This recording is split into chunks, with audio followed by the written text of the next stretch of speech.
Hello, BookTube. Well, this is a failed experience from the get-go. This afternoon, hours and hours ago, a whole book ago, a long dog walk ago, I told myself, why don't you do a Steve stream? And unlike every other Steve stream, why don't you give people plenty of knowledge, plenty of warning ahead of time when you're going to do it? So I set up the live stream and I put it for 6 p.m. Eastern Standard Time, Boston time. And tra la la went about my day, never noticing a key feature of the settings. Sooner or later, I will get this booktubing thing right. Then 6 rolled around and I had a whole bunch of things to talk about. 6:05, I think, is when I started. And it was only after a little while of nattering on that Steve stream that I realized the vital detail that I had ignored was that it was set to private. So no one could see it. So if somebody makes a super sexy influencer live stream in the middle of a forest and no one hears it, is it live or is it Memorex? So I'm hoping this, of course, is a failed experiment. All I'm going to get here are miserable incels, probably only 10 of them. But next time I do this, tomorrow, I will do it right. I will set it for public 5 or 6 hours before it goes live in an attempt to see if that makes a difference in attendance, both quantity and quality.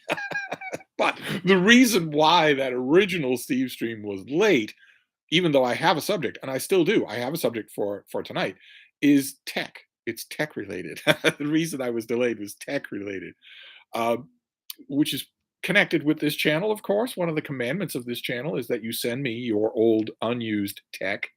Plenty of you have done that, but plenty of you have not. Plenty of you have tech that works just fine. A tablet, an e-reader, a MacBook, a laptop of some kind, a Chromebook that's just sitting there. You have the power cord, you know that it works, but you know that you're never going to use it again. You have not only a main device, what the tech channels refer to as a daily driver, but also a backup device. You have a third device that is never going to be used at all, but will you put it in a package and send it to me? No, apparently you will not. But but I have some tech of my own. And one of the two of the pieces of tech that I have that were distracting me so that my original Steve stream was late, not that anybody noticed because it was set to private, uh, involved Barnes and Noble, the big retail bookstore chain in the United States, which for a little while there very heavily got into the whole electronics market that Amazon blazed the trail on.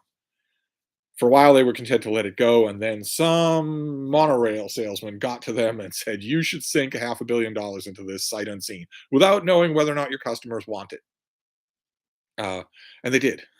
They did.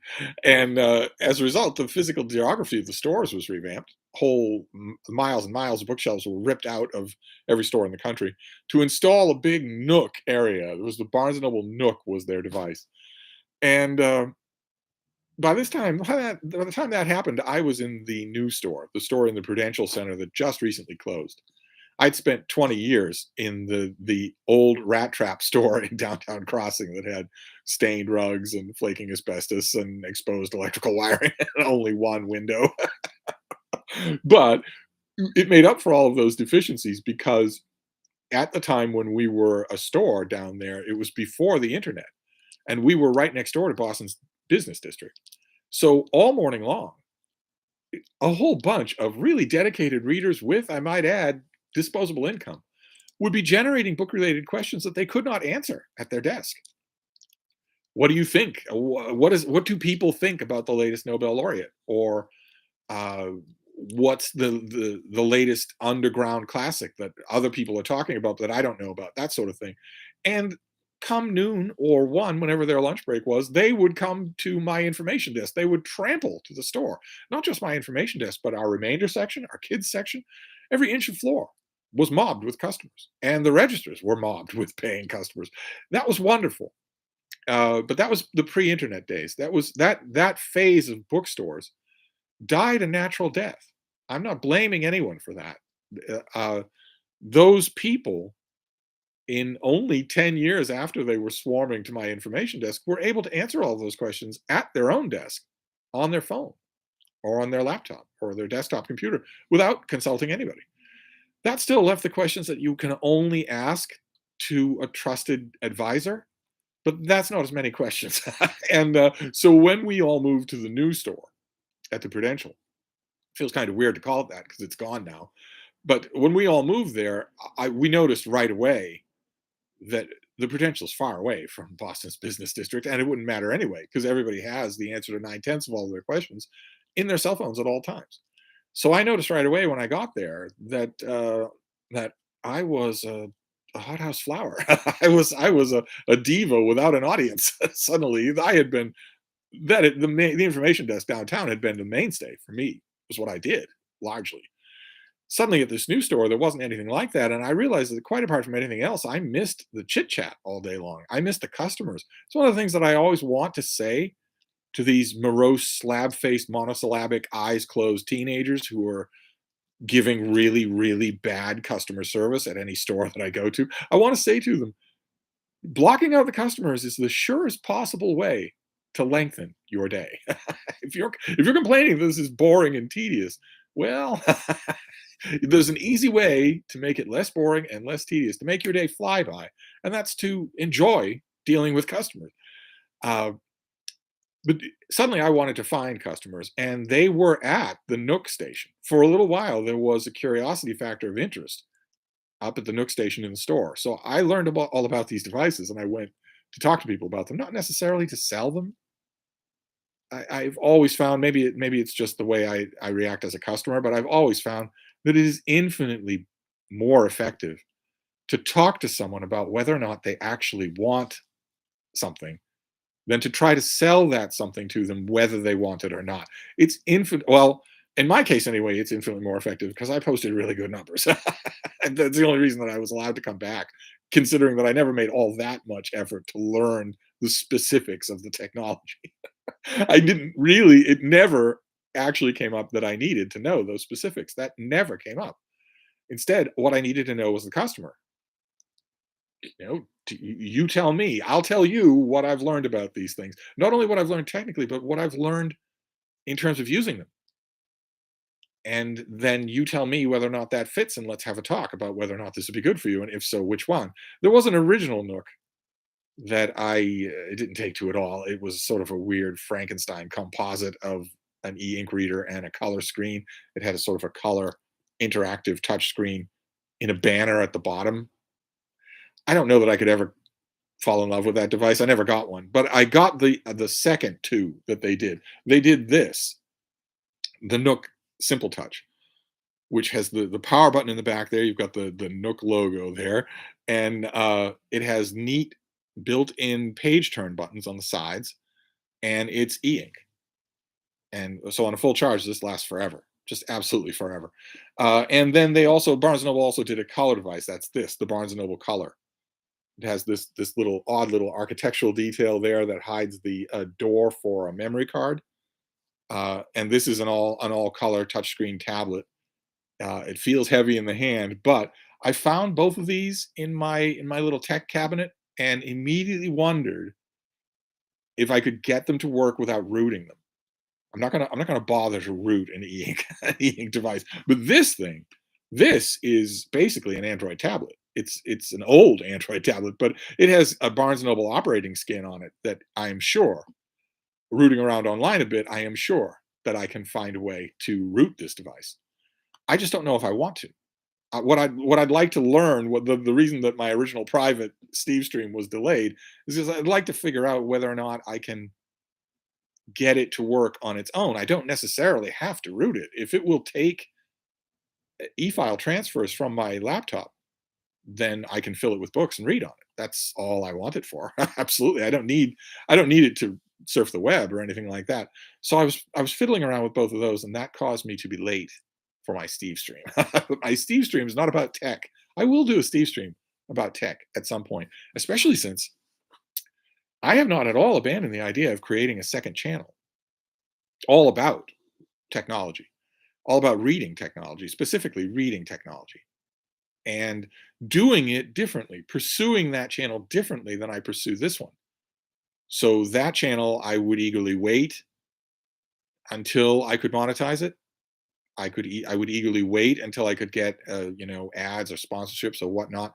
Might make a membership to that channel, something like that. It wouldn't necessarily be for the book community, except that it would be all about books. It would be all about reading on technology, but I would do it different. BookTube, I view my BookTube channel, I view as just talking to people. Uh, there's just such an endless amount of bookish stuff to talk about, just an endless amount. A tech channel would be more along the lines of offering a non tech whiz evaluation of what these devices are like as reading experiences. And so I would want that channel to be generating money so that I could buy reading tech. I considering the fact that I would never read tech specifics or anything like that, I doubt very much that manufacturers would send me devices for review. I doubt that very much, unless the viewership on the channel, unless the subscriber count soared, and I don't think it would.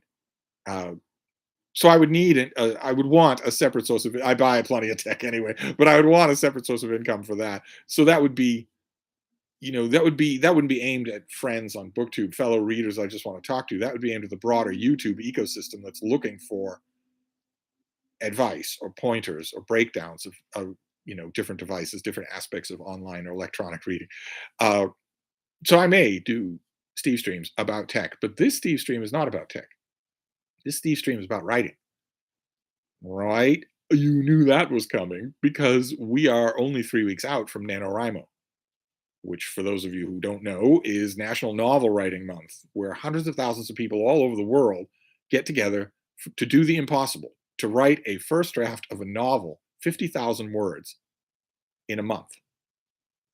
That's 1,667 words a day. I participate in NaNoWriMo. All of you are going to participate in NaNoWriMo. You are all nano writing buddies of mine. But before you write your book, you have to prepare your book. And that's October. That's Preptober. Oh, goodness, there's a chat. Oh, my. Leo Percara says, when a book clerk talks to me about books or recommends me stuff, I want to come back. That hasn't happened in years. And yes, it doesn't. They don't know anything about books. They don't read at all. The jobs are still there. They need a warm body. But in Barnes and Noble, anyway, Barnes and Noble I can speak with directly. Barnes and Noble, the application process is you are applying to work in the cafe, working with hot drinks, getting people cafe lattes with cinnamon swirls or whatnot. And if you have a downshift, well, then maybe you'll be allowed on the book floor. It's the exact inverse of what it used to be. So there's no reason. The hiring process virtually guarantees that, except for as a random chance, you'll never get anybody to notice anything about books. Madman Gone Mad 2012 says, I was in the middle of reading Marai's Embers and prompted me to search a Chopin piece on YouTube. Then this showed up, I suppose. Well, you've got me in some pretty good company.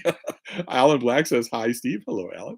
Spectre says, hey, Steve, good to see you on stream. Hope you're having a great Saturday. Well, I was having a great Saturday, yes, because all Saturday long while I was reading and writing a review and taking the bean out for a walk in the park, I was thinking the whole while that my announcement of a Steve stream for 6 o'clock Eastern Standard Time was garnering interest. People were seeing it and saying, hey, he finally figured out how to announce his live streams ahead of time. So I have time to prepare for this. But no, it was locked on private. I just didn't see that. But anyway, oh no. Richardson reads, howdy, old man. Well, right back at you. out going to a library sale. Oh my, how I wish I could have been there. Leo Bakar is back. Hey, Steve, have you acquainted yourself with Abdul Razak Gurna? Is he worth reading, and did he deserve the Nobel? He is very much worth reading. And I don't know that anybody deserves, who cares about the Nobel? They gave it to Dylan. So it doesn't matter anymore. It's completely irrelevant. When you say, does someone deserve the Nobel Prize? You are basically saying, does my 8-year-old, do they deserve to have my 8-year-old learn how to pronounce their name? It's totally irrelevant to their writing. They gave the Nobel to Dylan. So it doesn't matter anymore, but he is very much worth your time. Very much so.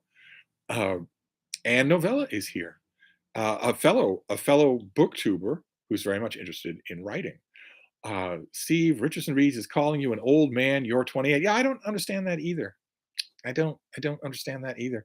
It's kind of weird. But Mark is very old. Maybe his eyesight's going. I almost said maybe his mind's going, but that ship has sailed. Spectre says, I've only had one Barnes Noble employee recommend me a book last summer, first time in forever. Yeah, it doesn't happen. It doesn't happen. I had a sort of a macabre interest in after a while, I would go in as a customer, and I had sort of a macabre interest at first in asking, what do they know? Ask them a question just to see what they know. But it was so depressing that I just stopped doing it. And then now I've stopped it forever. I don't have a Barnes and Noble. There are no retail bookstores in Boston, so I'll never go into a Barnes and Noble again unless they open up somewhere here, a smaller shop somewhere here. Sir Booksage is here. Oh my, Sir Booksage, your videos about the Rings of Power have been heartbreaking to watch. Just heartbreaking. You and Nerd of the Rings, and especially Men of the West, you all wanted this show to be good. You genuinely did. Uh, but yes, in answer to your question, I am doing NaNoWriMo, and so is everyone else.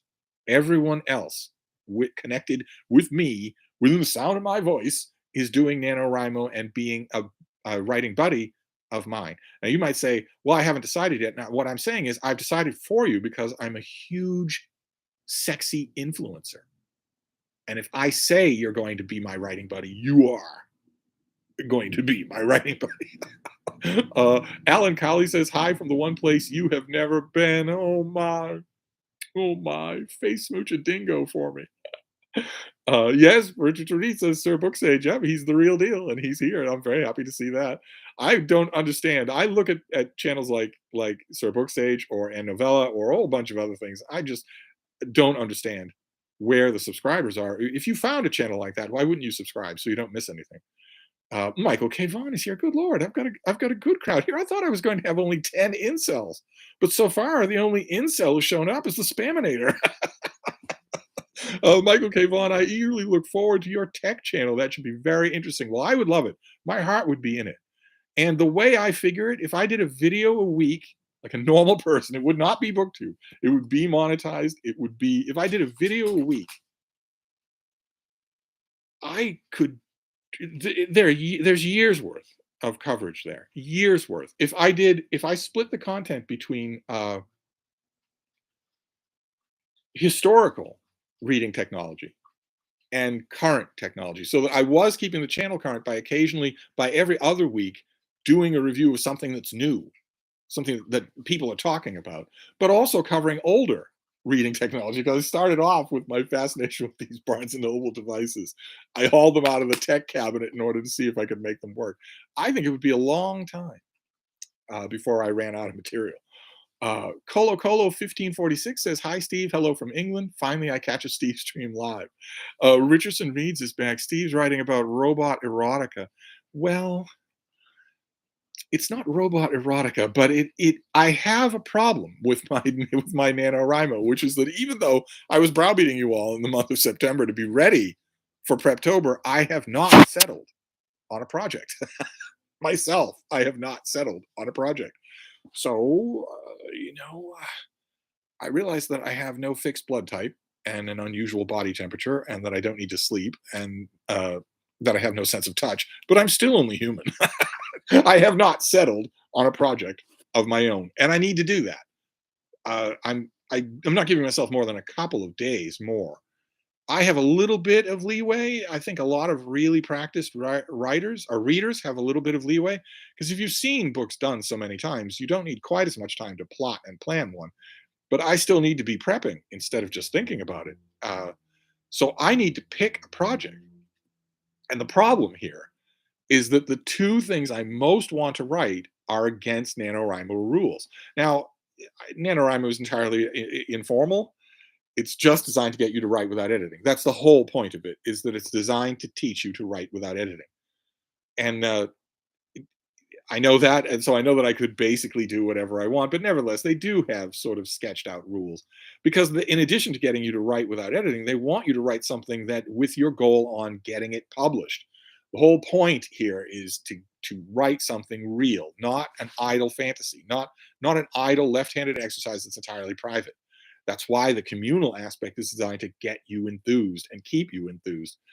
So, two of the rules, unofficial rules, two of them are: one is you can't write really erotica. You can't really do that. Uh, and one of the things that I wanted to write is not exactly erotica, but during Autumn Amour, I really developed a sweet tooth for tentacle romance. And tentacle romance has a large, very active element of tentacle porn. And I was joking with someone that I emailed with saying what really is missing here from tentacle romance is the war and peace of tentacle romance, something hugely ambitious and long. Uh, and I have an idea for that, where the erotic parts would be the smallest part of it because I think they're absurd and I've never seen them done well. Uh, but Nano doesn't want that. They don't want anything off color.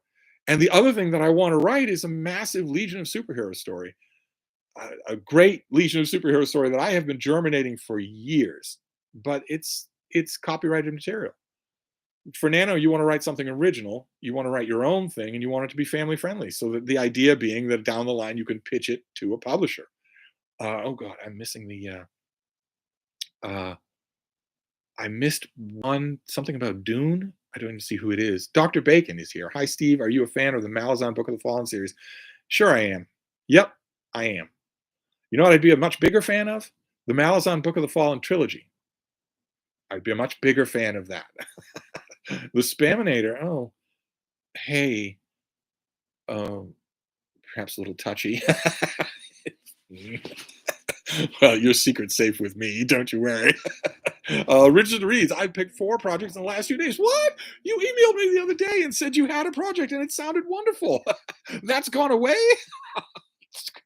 You know better than I am. We're supposed to be setting an example here. Aaron Hook says, Evening, Steve. Living your 28 years well, I see. Well, thank you. I mean, it's hard to hide. Michael at Fit to Be Read is here. What do you think of online writing workshops for writers or aspiring writers? They're dumb. They're dumb. They're a waste of time and almost border on criminal if they charge you anything, even a penny. Even a penny. Experience teaches you to write. No one else does. Nothing else does. Now, that's a little bit weird considering a certain workshop I have a long association with, but nevertheless, experience at writing teaches you to write and nothing else does.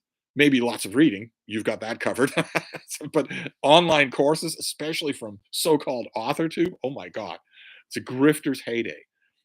Spectre says, I stopped by Barnes& Noble in Framingham on my way to visit family. Picked up Make Room by Harry Harrison. Make Room is still in print? I would never have imagined that. I wonder what it looks like.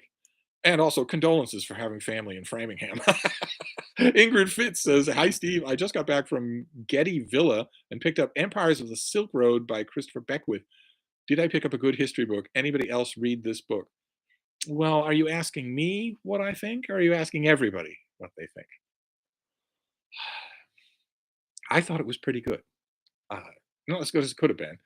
Not as meaty as it could have been, but still good.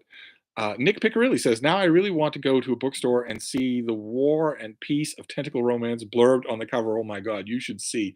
It was one of those late night sort of, I don't even know what they are, moments where suddenly you just a million ideas tumble into place all at once. And so, I mean, a correspondent and I had been joking about the War and Peace of Tentacle Romance, and I naturally, as is my want, I started to think about what that would actually look like, and a million ideas fell into place. Of course, the element of, not that we have to talk about tentacle romance at all, but one of the elements of tentacle romance that is crucial for being good as opposed to bad. There is, I read good examples of it, but the crucial element, as you would guess, is world building. And all of the elements of the non-human elements of the world building fell right into place. Uh, the Spaminator, I guess I better look at the rules. Well, there are rules for NaNoWriMo, if that's what you mean. Who knows what other rules you're trying to break? For NaNoWriMo, yeah, it has to be original. You can't be continuing anything. It has to be fiction. It can't be copyrighted. It probably can't be porn. The idea is that you want to end up with a manuscript that you can flesh out into something you could submit to a mainstream publisher, and you can't do any of those things to mainstream publishers. So Matt Sheridan says, Hey, Steve, and hi, everyone else here. Half right. It's Hey, Steve, eyes on the prize. Who cares about anyone else here? They're all miserable incels. uh, Tiho 1927 says, while reading someone's book review, have you ever had the feeling a person didn't read the book? Many times. Frida, what are you doing, baby? Come up here. Do you want to come up here and see your fans? Come on, come up here. Come on, come up here. You can do it. Oh my God, you can do it. Come on, you can do it. All the way, all the way. There you go. The earlier question, yes, I get that impression many, many times that the reviewer has not read the book. And I don't mean in the usual question that we ask, on Twitter of, did we read the same book? I mean, well, you didn't read it at all. I try to keep a diplomatic silence when it comes to that. Although, what little good it does me, since I can be pilloried by losers on BookTube, and specifically told that I don't read the books I review. So what, you can't win for losing. Fit to be Read said, do you think The Empire Star is an underrated novella? No, I think it's just exactly rated. It's not overrated and it's not underrated. Uh, Richardson Reed says, I guess porn doesn't. Oh, like you'd have to guess. But no, it does sell really well, but it's not what Nano wants. It's not what they want. They don't care. They're not exercising any kind of censorious authority. But if I'm playing in their house and I'm getting a lot of benefit from the way they've set it up, I like to play by their rules. Uh, Aaron Hook says, as far as I can tell, AuthorTube seems to consist of Twitter politics, obsessed 20-something women giving poor writing advice before they publish their first book. Well, a lot of it is that. There are quite a few published authors on AuthorTube, but I have to say, I haven't been all that impressed by the direction that it's taken. I it's Another correspondent of mine. I leave my email on every video. You are free to email me at any time about anything. Another correspondent of mine has been telling me for years, a couple of years now, that what he really wishes, what he really wants for Christmas, as he always puts it, is for me to start a dedicated AuthorTube channel. He says that there really aren't that many out there that would be anything like what you would do, and I have to admit, a lot of what I've seen backs that up. Uh, Tom L.A. Books is here. He's laughing at some crack by Mark when he should be eyes on the prize. Right over there on the shelf, I have a package all ready to go out to you. Right on the shelf. Just the next time I stir anywhere near a post office, out it goes. Ann Novella says, were you ever asked to write a positive review by publishers, agents, authors? Sometimes I have gotten the impression that it would be an upgrade to be asked. Since sometimes quite a bit, especially after COVID, where publishers seem to think that they now have the whip hand over the whole industry. Since COVID, I have had publishers and publicists tell me, here are the some points that we want you to hit in your praising review. Well, I don't think that those same people would have risked that before COVID, when there wasn't such a chokehold on who was getting review copies. Uh, but it doesn't happen often. With me, it doesn't happen often. Apparently, I have in certain circles a kind of reputation, so it doesn't happen often. No, I have in fact one friend in the industry. Well, that's probably let's just leave it at that. Nick says, "What is the most damaging common writing advice?" To me, the most damaging common writing advice is write what you know. Since it seems to me to be only one step removed from the insult that's delivered to actors or sports people when they give an opinion, which is just dribble. It's not write what you know; it's know what you write. Know it backwards and forwards, but sticking to your own patch of limited information. If we're all going to be restricted to write what we know, what's the spaminator going to write? I ask you. Uh, Michael K. Vaughn says, what has happened to your past NR projects? Did you publish them under clever pseudonyms? No, they aren't long enough. They're only 50,000 words. You'd want to reach 70,000 really to get it into something that a publisher might be interested in. But I don't do NaNoWriMo for that. I love that everybody does. I love watching it, but I don't do it for that. I do it for the sheer communal fun of it. It's just so amazing to me that it happens. Uh, Ajax, AJ, aka JK says, "Hi Steve, I'm reading War and Peace. Do you have a favorite character from this book?" Yes, I do. Prince Andre is my favorite character, and I smiled because for a 10-year stretch of my reading life, for 10 solid years. If I developed a favorite character in a book, that character was doomed. Absolutely doomed. Uh, okay, lots and lots of people saying hi to each other in the chat. Okay, eyes on the prize. I want to know where everybody is, but I can't really crack that whip because I'm nowhere. I don't have a project yet. The two main things I want to write, I can't write. So I have to pick something else. I, and I haven't done that yet. I'm consoling myself that once I do pick something else, my prep speed is faster than most people. It's certainly fast enough to get all the ducks in the row before November. Uh, Richardson Reads is back. Steve, Deb is sending you a 90-pound, 5-month-old German Shepherd. Oh my. Oh my. Uh, is he not behaving? Is he on thin ice? Oh goodness. Oh, poor Dixon. Oh God, the chat is flying here. John Stanley says, Claire Keegan, Alan Gar. Oh no, you're gone. Moon Poem says, "Hey Steve, hey Mark." No, it's not "Hey Steve, hey Mark." It's Steve Stream. Right now, the used book superstore in Burlington, Massachusetts has about 500 Asimov and analog magazines on their shelves. Somebody dumped their collection 1970s to early 2000s. Go back to that shop and buy everything from the 70s and 80s. Miss a mortgage payment if you have to. Buy them all from the 70s and 80s. Sir Booksage is back. When I do NaNoWriMo, it's to flesh out the backstory of a character or for world building development of a location I need in my main writing project. That's not a bad idea. Uh, we'll be writing buddies, yes. I thought about actually a Lord of the Rings related writing project that is equally ruled out by NaNoWriMo rules. I wanted to write, I realized that you could write a really good, big adventure story uh, about Aragorn when he wasn't Aragorn, about Aragorn when he was traveling under another name uh, in Gondor. I think that would be just fascinating. Who knows what adventures there were? I think that would be great, but I again can't do it. Jeffrey Watson says, "Hello, Steve. Have you ever visited the Blue Ridge Mountains of Virginia?" Well, let's see. Are the Blue Ridge Mountains of Virginia Australia? No. Are the Blue Ridge Mountains of Virginia New Zealand? No. Okay. Then yes, I have. I have not been to the Australian archipelago. I have been everywhere else, including your living room. I'm holding this Steve stream from your back garden. Hamilton Thompson says, "Hello there, Ninja. Hello there." AJAJK says, "I'm in love with Prince Andre. This doomed business has me worried, though. I'm only 500 pages." Well, I'm sorry if I spoiled it. You're going to love it, but you're also going to tear your hair out. Uh, Aaron Hook says, "I've plotted my project, and now I'm working on the more detailed bios for the main characters." All right, way to rub it in. I don't have a project yet. What should I write for NaNoWriMo? Ravens fan 1961 says, "Hello, Steve. Did you like the new Robert Harris book, Act of Oblivion?" I did.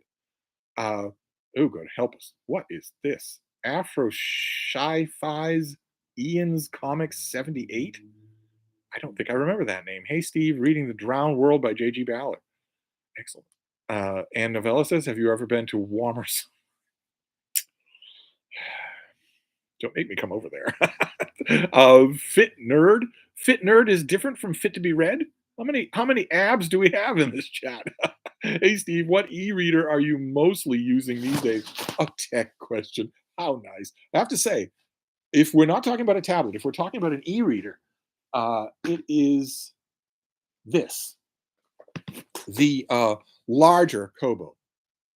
So this is not the Kobo Clara. This is the bigger one. It's larger. The Kobo Clara is on my nightstand, but this is it's bigger. It has the this sort of slight indent, a slight upsurge there, and that cups the page turn buttons, and something about the bigger screen size. I just it's the one that I'm using right now. That and also uh, it's not an e-reader, but it's the greatest single piece of technology that mankind has ever invented, and that is the iPad Mini, which it gets a lot of reading done on it, even though it's not an e-reader.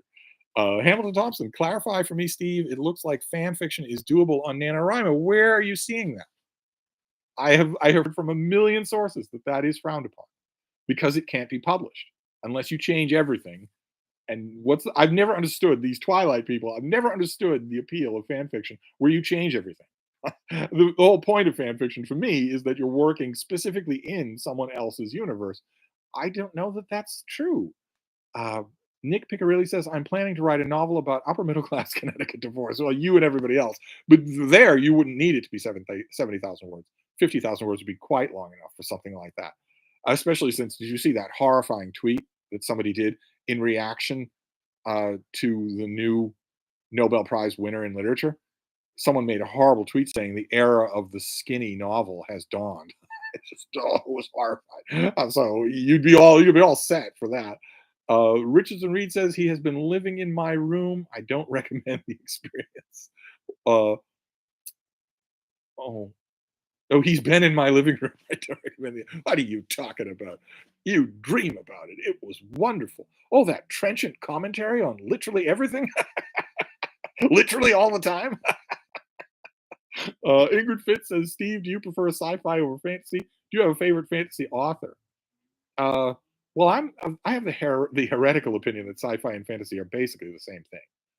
I have always said, if you are going to teleport from one spot to another, I don't really care whether you use a hedge wizard or a faster than light drive. Neither one of them happens in the real world. But a favorite fantasy author? Thou must be joking. Actually, no, that's a fair question because there's Tolkien, but there's also Lord Dunsany. I think probably my single favorite, just in terms of one work, would be T.H. White for The Once and Future King. Somebody, I don't know who you are, always wondered what happened after Conan of the Isles. No one wrote that story. So I did my own. Oh, you're gone. Boy, the chat is moving awful fast. There are only 51 incels here. How could the chat be moving so fast? Jack O'Hara said, oh, you're gone. John Stanley says, hi, Steve. I think my comment disappeared. Very short books. Alan Garner and Claire Keegan say, popular now, so surely your 50K is long enough. Well, I was just saying that the, the talk now is that since the new Nobel laureate writes short books, that they are now in. They are now the fad. I hope not. Good Lord. I hope not. It takes a lot more skill to write a really good short novel than it does a mediocre long novel. Moon D says, hello, how many books do you usually read per month? A lot. It's a lot. It's a it's a lot. Right now, after COVID, and because what's the matter, baby? Uh, let's just figure it's around 100. So it's usually a little more than that, but it's around 100 is good. Uh, Jeffrey Wilson says, thoughts on the Dresden Files. I think you asked this earlier. I'm sorry, but I'm not going to touch this chat. I'll boot myself off. So if you have a question, just repeat it. Uh, I like the Dresden Files. I don't think I like them as much as my Deb does. She's been rereading them and enjoying them a lot. And I have to say, I really liked the book by Butcher Mach 2 by his progeny. He wrote his progeny wrote a fantasy book, the first book in the series that I actually kind of liked. Uh, Tom L.A. Book says Jack O'Hara, Lost Girls by Alan Moore would probably be a good example of that, although it is very graphic. Oh, so it wasn't directed at me. Hmm. Richardson Reed says, okay, I miss the 28-year-old. Really, it's the bean I miss. Yes. The bean Frida would just watch everything that was going on. But every once in a while, Mark would sort of sit back in his easy chair, like, and she would decide to try to kill him. She would walk over to his lap and just be. I wish I could have got some of it on film. It was hilarious to watch. My little 10-year-old, 10-pound dog was trying to kill him. Uh, I almost said a couple of those times when she was in a killing fury trying to attack him. I almost said out loud, don't kill him, Bean. He'd be difficult to replace. But I was worried that Mark's Deb would pipe up and say, not really. I didn't want to cause any strife. Any more strife, I should say.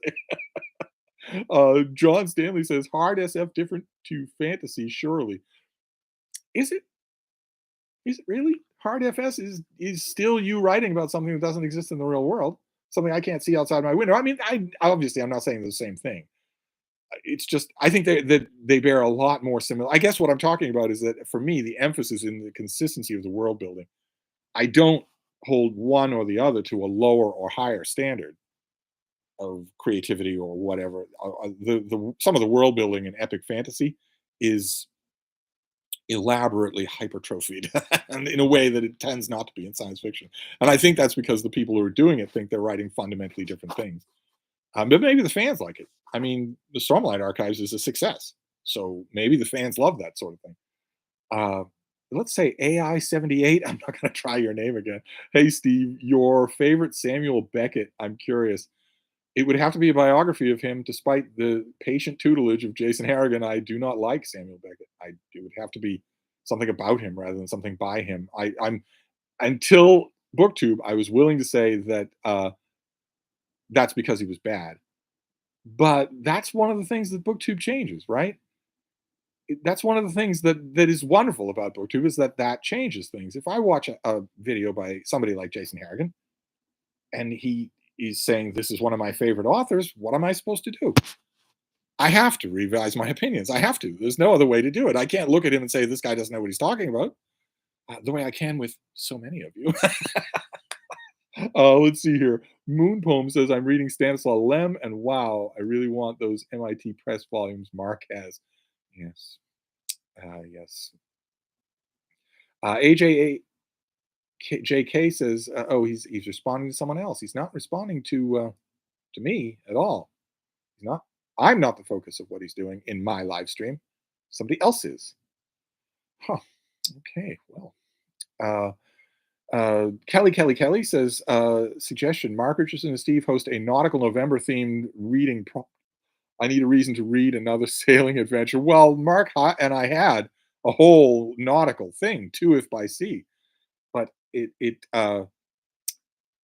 events like that are a little iffy when you're incredibly busy, and I'm I'm wondering if you can tell which of us I'm referring to when I mention.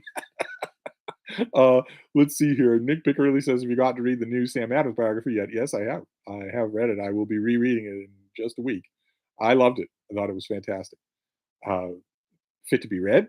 Lem's work is so varied. I agree, especially if Lem's work is so varied, is your typically diplomatic way of saying some of it stinks. If that is your way of saying that, then we are in total agreement. Jack O'Hara says, any great examples of books having erotic tension without being pornographic? It'd be nice to have a benchmark or blueprint in mind. Are you very skilled at such scenes? I'm not very skilled at such scenes, but then again, I'm not very skilled at any scenes. But I bet I get a big, enthusiastic head nod from at least Mark Richardson when I say that one book that is excellent at erotic tension that isn't pornographic is 84 Charing Cross Road, where the two people don't even meet. There's still erotic tension enough to bother the wife of one of the two people. That is wonderfully done. There are lots and lots of other examples, but that's the first one that came to mind when you said that. Hamilton Thompson says, just an FYI for the Steve fans, after the stream, go to watch the Dracula chapter 6 for at least. I didn't do well with Dracula chapter 6. Not at all. I got a dud of a chapter. I got a chapter in which Bram Stoker thought he was much more clever than he really was. But tomorrow I have at least a bit of a better chapter, and things are pulling together now, right? Things are uh, Dracula, like everything else, perks up when you introduce Eurotrash into England, and that's exactly what has now finally happened. So tomorrow's will be better. Uh, let's see here. Fit to be read says, "Do you have a favorite Zelazny sci-fi book?" It would be difficult for me to say. I really like elements of Lord of Light, but my favorite would probably be Doorways in the Sand, just because I think it's so much more controlled than so much else of what he does. I should be saying, at least the first of the Amber books, but Doorways in the Sand would probably be it for me. And I don't have a copy. I once had a mass market paperback from, I think, Del Rey. Mark could tell me if Del Rey is who did it. That of Doorways in the Sand. It had a really good cover, and I don't have it anymore, and I'm never going to see it again.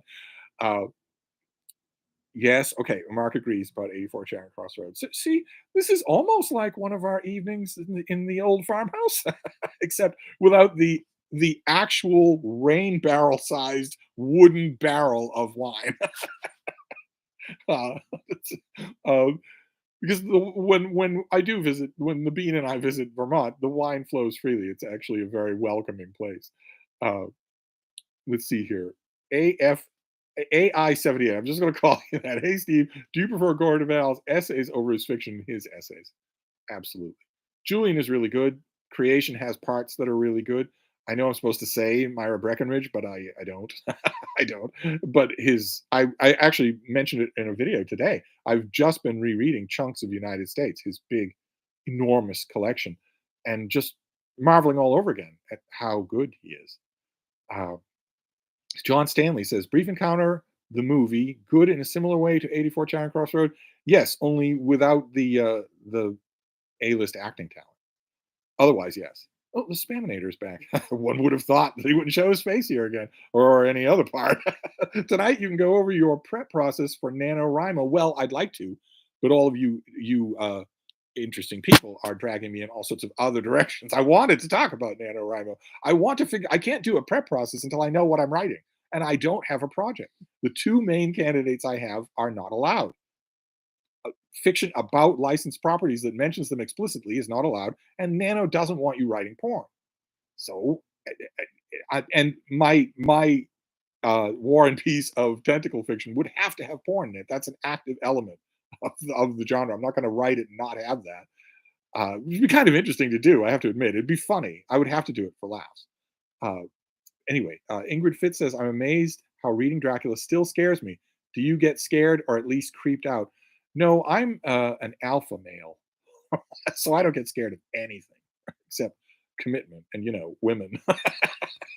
No, I don't. It doesn't creep me out, but I have been having a lot of fun watching. I think that deep down inside, Mark at Book Time with Elvis is probably an extremely easy person to scare because he has been.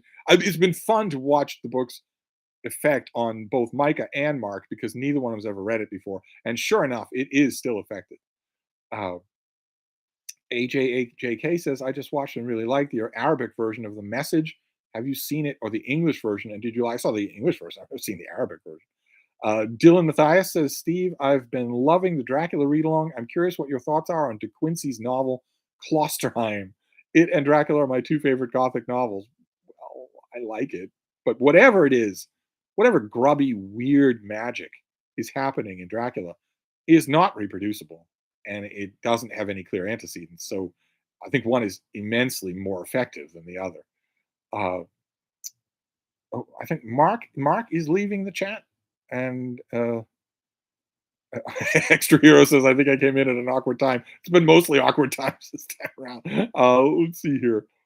Uh, Jeff Messerman says, I'm prep-tobering hard over here. Oh, Steve, write the dang porn. You shall not be judged. Well, I know I won't be judged. It would be a huge amount of fun to be sharing all of that with you as it was happening.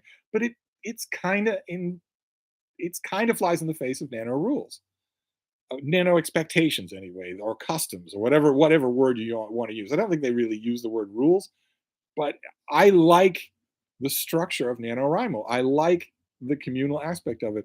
And I'm getting those things because NaNoWrimo built itself according to its own vision. So I feel like I should respect that vision and not do something that they frown upon. So no porn and no fan fiction. Kevin JN says, Vampire Stat is going good for me as a reread. Me too.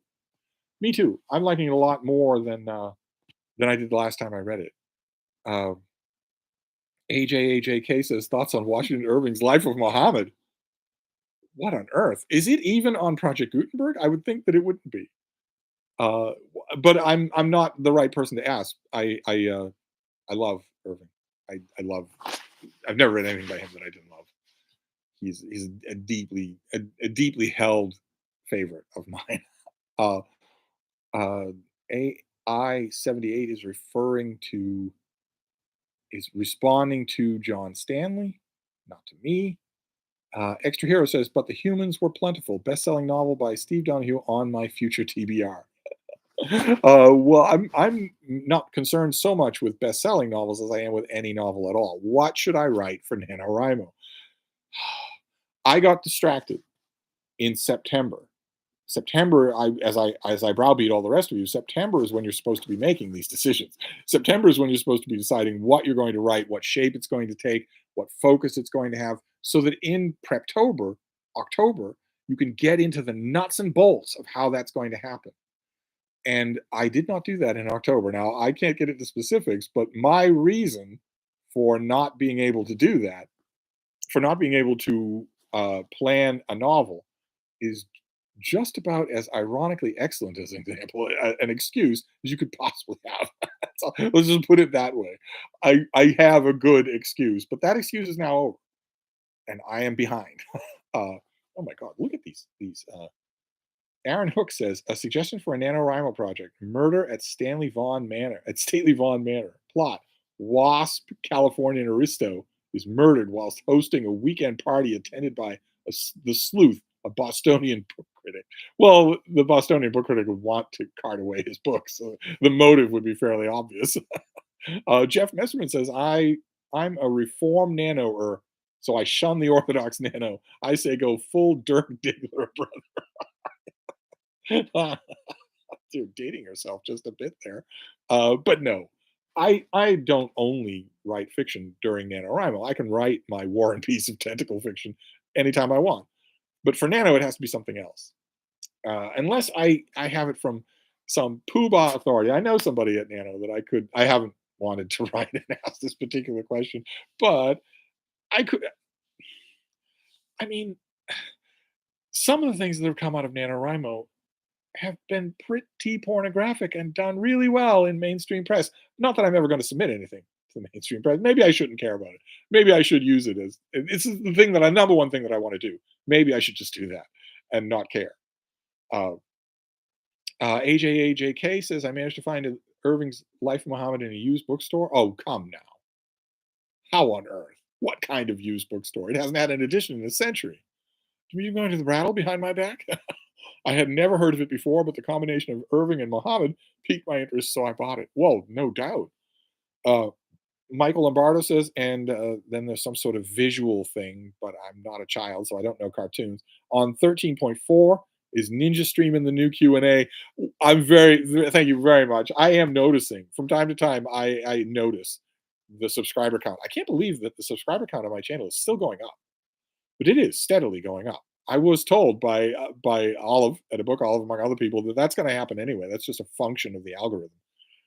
But no, these aren't the new, these Steve streams aren't the new Q&A. I need to go back to doing Q&As. I know that most people enjoy it. And I enjoyed it.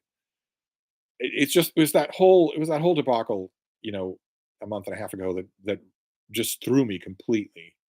Something like that. Just to see people leaving thumbs up comments on a video that is 20 minutes of obscenity filled abuse of me personally, who also have shown up on Q&As of mine, just made me think, oh, screw that.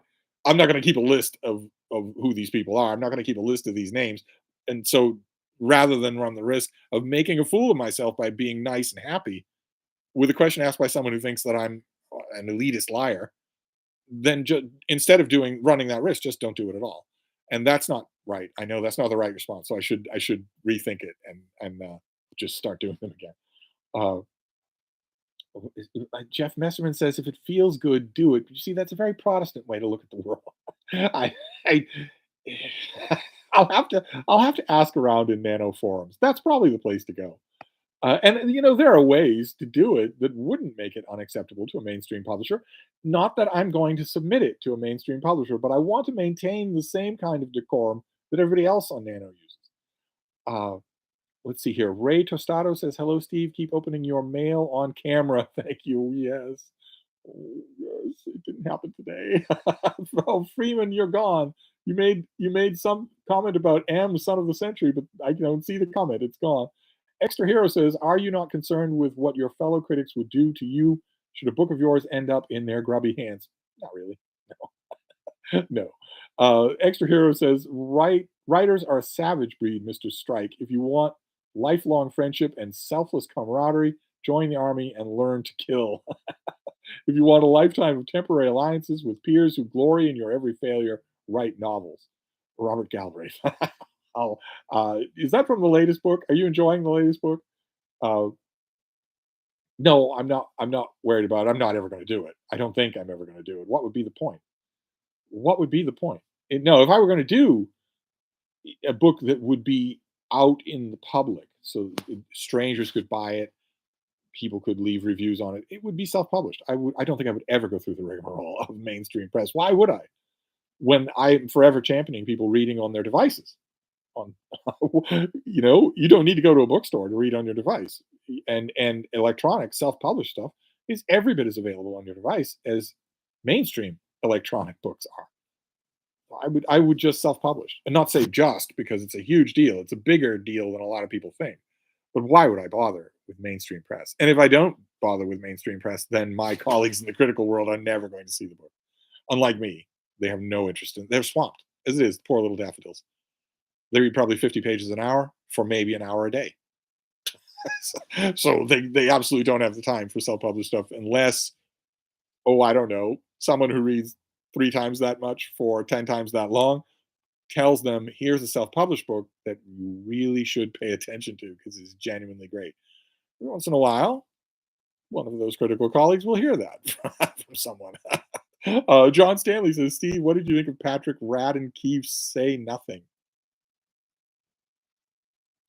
Why do I know that?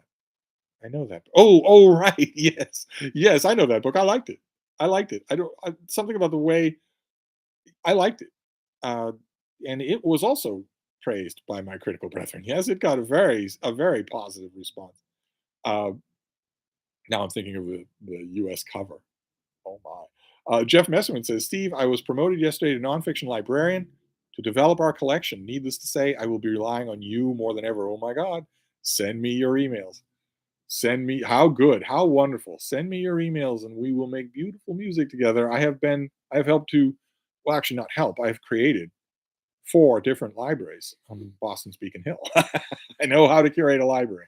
Uh, for maybe not for the needs of your patrons, but for to build your core collection where where the collection will dictate the use rather than the use dictating the collection. That I can help with a lot. Uh, Extra Hero says, from the second book in the series, I just finished the latest. My only problem with it is that the case that this time, cyber case, so there's a lot of Twitter handles and screen names needed a chart. Yes, yes, but what about the number one complaint about that book from the woke blue check marks on Twitter, which is that it's an extraordinarily long exercise in the author simply attacking her Twitter enemies. The chunk that I read didn't read like that at all. Did you get any kind of sense of that, or are they just as usual wrong? uh, AI78 says Arthur Clarke or Isaac Asimov. For me, it's Asimov. I've never really liked Clarke. I should change that. I really should. I watch I watch a lot of YouTube channels about science fiction. One of them is the Outlaw Bookseller, Stephen Andrews, the Outlaw Bookseller. And the other day, I think it was a week or two ago, he did a video and just offhandedly mentioned that Clarke is often brilliant. And I've never felt that way. I've never got that impression. But again, like I mentioned with Jason Harrigan, there's no way to ignore that when you hear it from someone who knows what they're talking about. So I should go back to Clarke and read a lot of it. It's been a long time since I did. Probably I would see stuff. Michael Lombardo says, just got Rise and Fall of the William Shire book for $2. Save it for Nonfiction November. Yes, Nonfiction November. Did you all see Olive's announcement video goes up tomorrow morning for Nonfiction November? We are within striking distance of one of my favorite BookTube events. Oh, Aviation Club 172 says, hey, Steve, do you recommend any Woodhouse? If you're talking about PG Woodhouse, yes, I recommend a lot of PG Woodhouse, as much as you can possibly stand. It's absolutely wonderful. Francisco Leal Gonzalez says, dear Steve, will we ever see a publication or self-publication of one or more of your novels?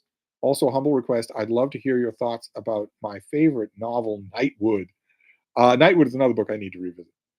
I read it ever and ever ago and didn't think much of it, but it's your favorite novel and it's a lot of people's favorite novel. So uh, I really should revisit it. But as to publishing my own books, what would be the point? Uh, Maybe self-publishing. Uh, the Bookish Knitter just stopping by to say hi. The Bookish Knitters channel just hit a milestone of subscribers. We are working, her people are working with my people to arrange an interview so that we can commemorate that, talk about being on BookTube. It's going to be a lot of fun. Those of you who don't subscribe might want to go over there and subscribe. That's the I've had over the years what I've been recommending Sarah's channel, and I've told people, uh, you should go over and watch this channel, subscribe to it, and then they go over, they look, and they come back to me in the emails and say, "Well, it's all about romance," and I very gently, very kindly write back and say, "No, it's all about Sarah." Same thing as my channel. Are you interested in 9/10 of the subjects that I bring up in the mail or a roundup or anything like that? No, you're not. You're interested in visiting with me. Same thing.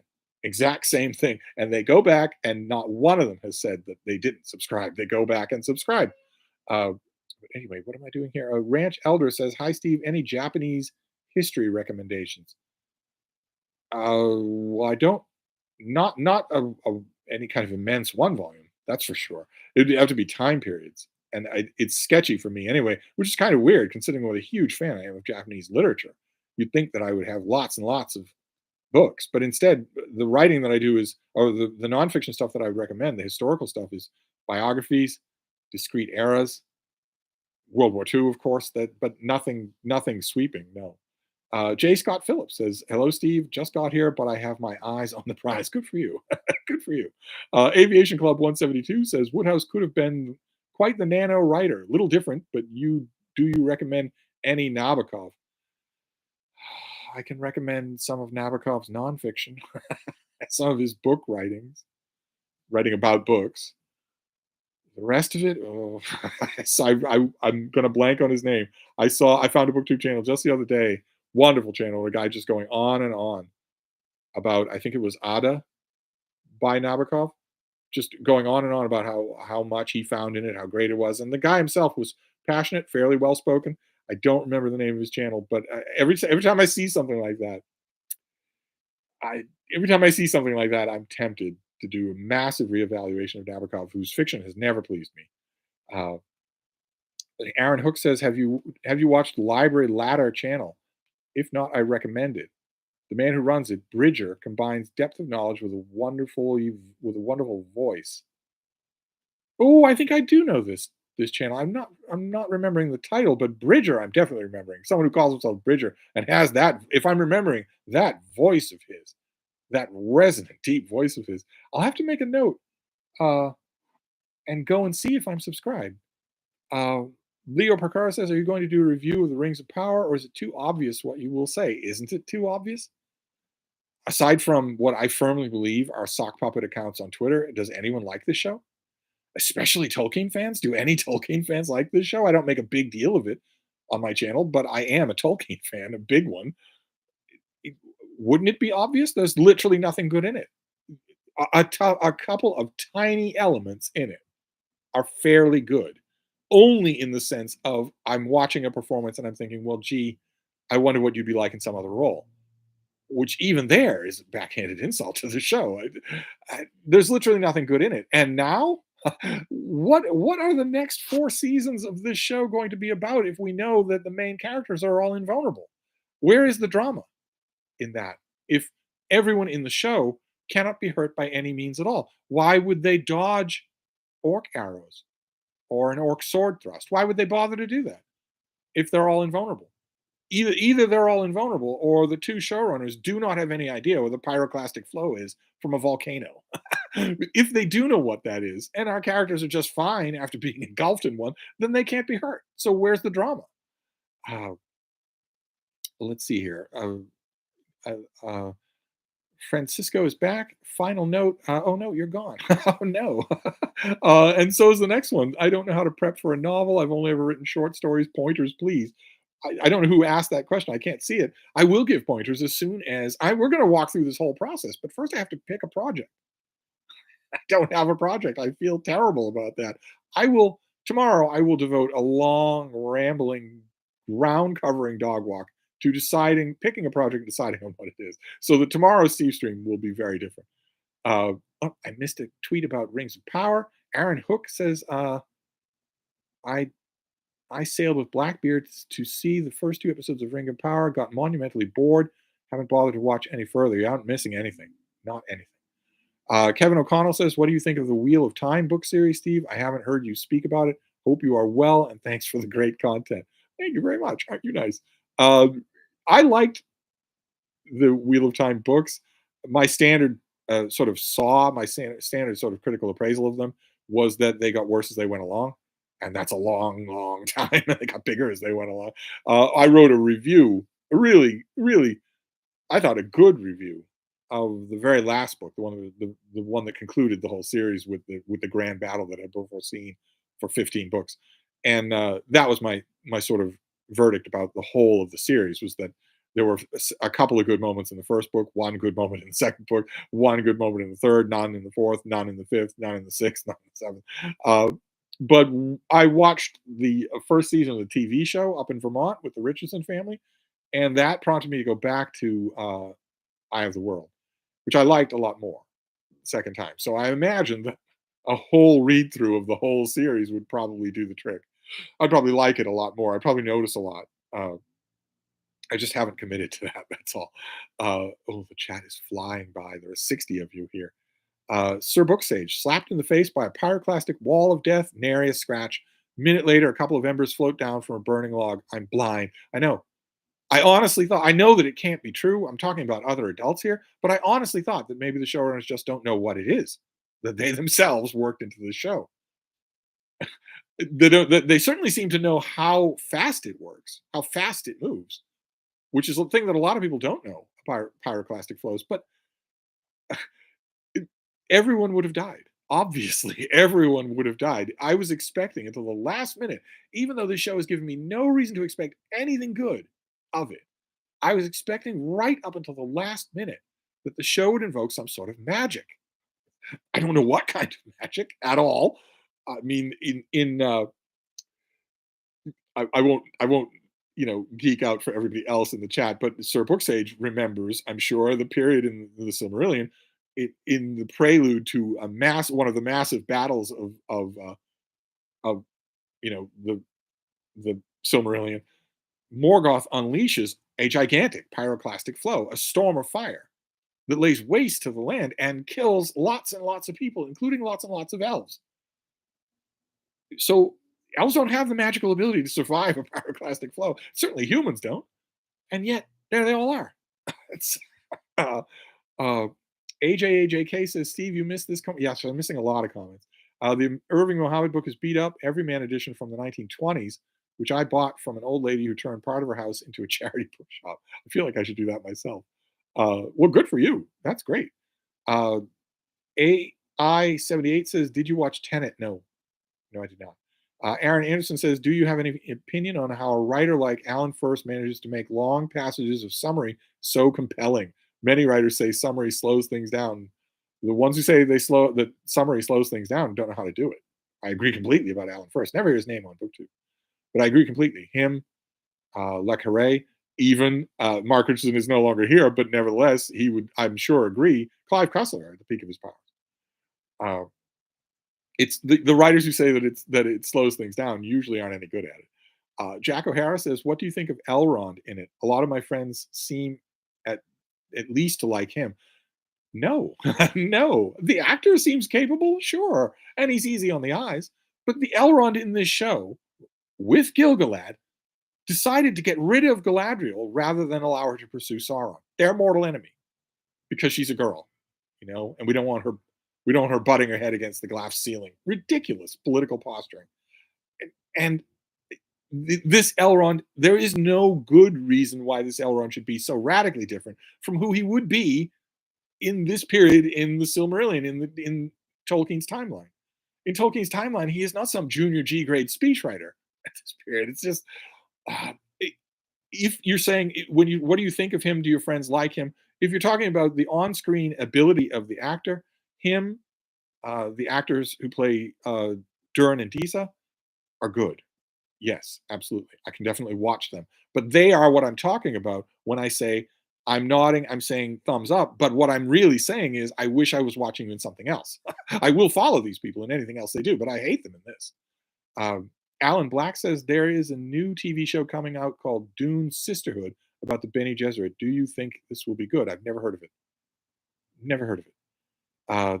Balin321 says, do you have any recommended biography about Erasmus? I just might. Yes, it's just possible. Roll Baton did a really good one.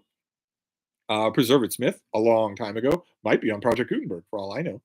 Preserve It Smith did a wonderful uh, biography of Erasmus. Uh, and Huizinga, Johann Huizinga also did a really good one. Sir Booksage is back. Galadriel is one of the most powerful magic wielders in Arda, but hasn't shown an ounce of magic on this show so far. Yes, her magic, her wisdom, and her husband and her daughter have all been missing, completely missing. It's like the showrunners thought, okay, I don't believe that they've read Tolkien. Simple as that. But if they had read Tolkien, it's like they looked at it and thought, well, okay, what's being described here as a powerful female character is too subtle for our viewers. If we're going to have a powerful female character, she has to have power that is expressible in masculine ways. It cannot possibly be that she has the kind of power that Galadriel has, which every Tolkien fan loves, but she absolutely doesn't have it in this show. She has all sorts of other powers. She's apparently from Krypton. She can stand directly in the path of a pyroclastic flow and not be hurt at all. Spaminator. Oh, I missed your comment. I'm all broken up about that. AI78 says, do you enjoy Alan Moore's novels? Well, I sure as heck like Jerusalem. Very much so did.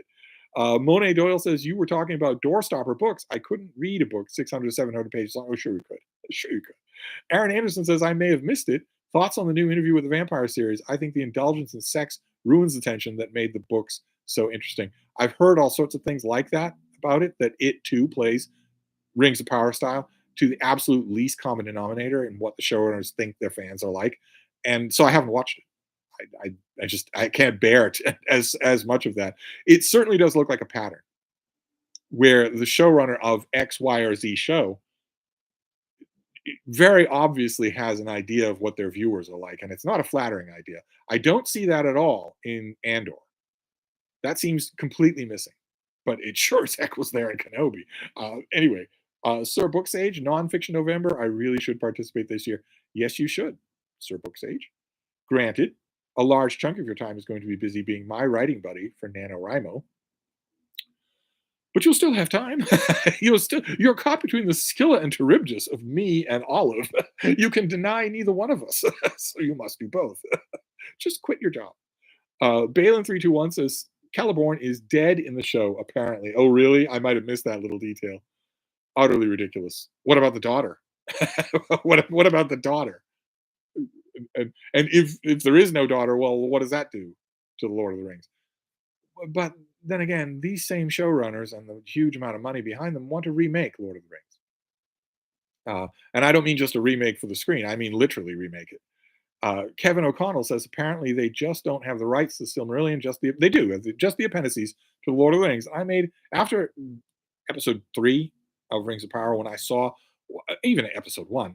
It's just incomprehensibly awful. All of it is. It's just so incredibly awful that I went back to those appendices and read them. I sat down and read them with deep attention and a pencil in hand, with the specific task of trying to ask myself, could you make a story out of this? And you most certainly can, but not if you're going to do the stuff that they want to do. You won't have wizards for the second age. You won't have hobbits for the second age. There's all sorts of things you can do, but you won't have a warrior woman Galadriel, for Pete's sake. It's a choice that you have to make. You're either going to do a story that will please Tolkien fans or a story that will outrage them. And the studio just obviously decided anyway. Spaminator is back. How is that horror fiction starter kit going along? Don't worry if you missed my question at first. Wow. Well, yes, I probably shouldn't worry, you least of all, about missing a question because you'll just spam it. I haven't done the horror fiction, but I will for Halloween. I definitely will. Kevin JN says, going to dip my toes in some science fiction. What is a space opera I hear so much? What is a space opera I hear so much about? You mean what is space opera? It's basically low concept science fiction. The Expanse, for instance. Read the first volume in the Expanse series. That is classic space opera, just fantastically good. Sir Booksage is back. Celeborn went off in war in the first age and didn't come back. Given the insufferableness of the show's version of Galadriel, I can believe it. Yes, you wouldn't come hurrying back to her, would you? But the showrunners had a choice. They could either have done entirely invented stuff in the shadow of Tolkien's world. They knew no one would watch. They knew they had to name check, or they could do what they're doing. And I don't know. I see occasionally what seems like a very shill, very bot positive comment online on social media, but otherwise, the diehard fans hate it. And they stuck with it and believed in it as long as they could, and then they gave up on it. Just gave up on it. And if they hadn't given up on it before Galadriel survives a volcano, well, they certainly have given up on it now. It's now silly. Uh, let's see here. I missed somebody made a comment about Andor, but I missed it. Michael Lombardo says, "I've never read the Silmarillion. Is it more of a reference book for Middle Earth, or is it a cohesive story?" There are cohesive stories all through it. It's not itself a whole cohesive story. It's much more like reading the Bible than it is like reading Lord of the Rings. I did a read along of it. If you want to search Steve Donahue and Silmarillion, you can see whether or not it appeals to you. I think you'll get a pretty good feeling for what it's like. There are some wonderful stories built into it, definitely. Sir Booksage says, yes, Galadriel is supposed to be married to Celeborn and has already given birth to Celebrian by the time events in the show, but nope. No, no, not at all. This show should be entirely about uh, Celebrimbor and Gilgalad, and it's not. And even when it is, can you picture any of look at what's going to happen to, for instance, Celebrimbor? Can you picture it? It's just none of it is right. None of it is. Uh, anyway, Balin321 says, "What did you think of Gene Wolfe's essay about Lord of the Rings?" I liked it. It was very, very smart. I have my issues with it, but I liked it. Aaron Anderson says, "What do you think of Gene Wolfe's novels?" I love them. I think they're fantastic. I'm a little biased. I really enjoyed all the times that I talked with him, but the books are great. The books are brilliant. AI78 says Elric or Jerry Cornelius. Elric, of course. Madwoman in the Attic says, hi, Steve. Hello. Ranch Elder says, thanks for recommending The Uncommon Reader. Not my usual genre, but I had a smile throughout. Yeah, it's a great book. I just reread it, and it was just terrific. Uh, Colo 1546 says Galadriel, commander of the armies of Krypton. Yes, that was so ridiculous. People talking about this midget woman with theatrical awe. It's the commander of the Northern armies. What does that even mean? What does that even mean? It's ridiculous. And it didn't need to be this way. I know people say they only had access to legal rights to the appendices to the Lord of the Rings, but go and reread those appendices. There is plenty to work with there. Uh, let's see here. Nick Piccarilli says there's an enormous gap between Andor and the Kenobi show. It's like they came from two different studios or two different eras. I blew me away. I after Kenobi, I was absolutely expecting to hate Andor. I was expecting that it would be awful. And on one level, it is. It's clear that there are Twitter politics right under the surface of Andor, right under the surface, and there shouldn't be. There shouldn't be. You won't find anyone who hates Donald Trump and Trump cult members more than I do. But putting them on the screen as the bad guys or the good guys is inexcusable. Either is inexcusable. This is a fantasy. You shouldn't be doing it to you shouldn't be weaponizing it to attack anybody who loved the original Star Wars movies. Just that ought to be off limits. And but although that is right there under the surface of Andor is so good. It's also well written and well acted that I don't understand it. I don't understand it. I will come to understand it.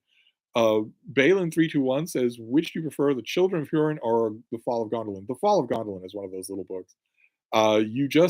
You can't just say you spoke with Gene Wolfe and not tell us what kind of person he was. He was wonderful.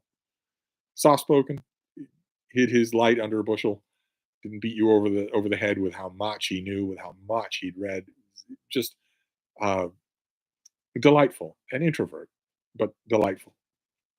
He the type of person where he in let's say a small gathering of writers and booksellers in let's say the back room of a used bookstore in Boston, he was the type who everybody else would be talking a mile a minute, and if he drew a breath to say something, even the loudmouths would stop to listen to what it was. They usually wouldn't talk if they didn't, and they knew it would be worth hearing.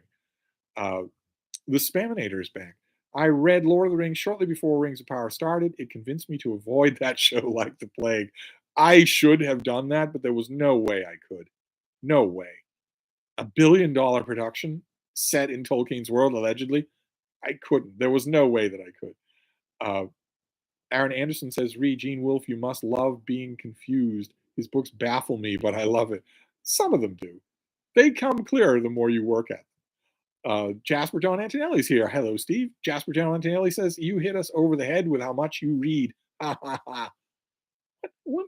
I don't mean to rub your faces in the fact you all have other things to do. I don't have anything else to do. Aaron Hook says they call Galadriel commander of the Northern Army, and then on screen they show us a handful of elves who don't seem to be up to competently guarding the royal chamber pot.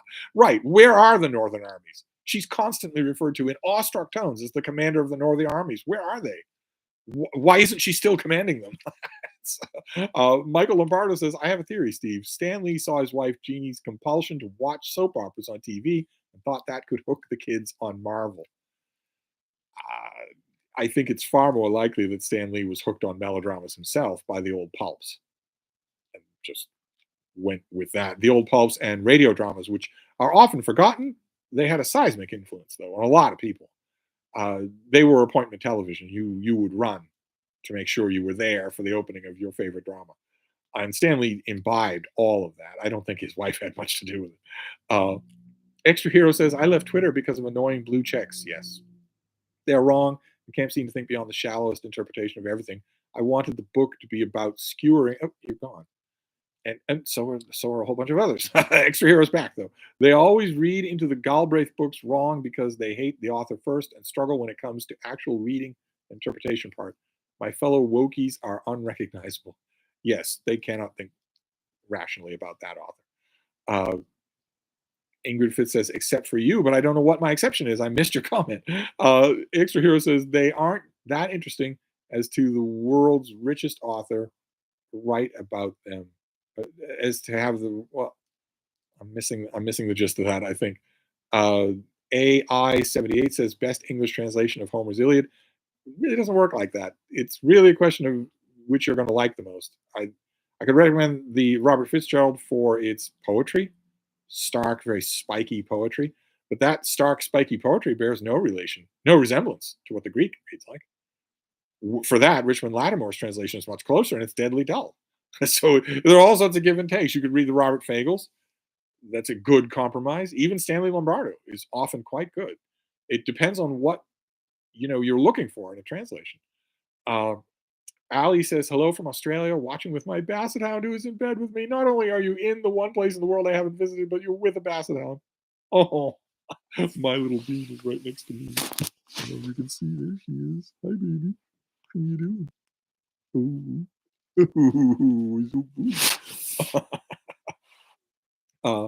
Let's see here. Kevin O'Donnell says the Southlands comprises of two towns.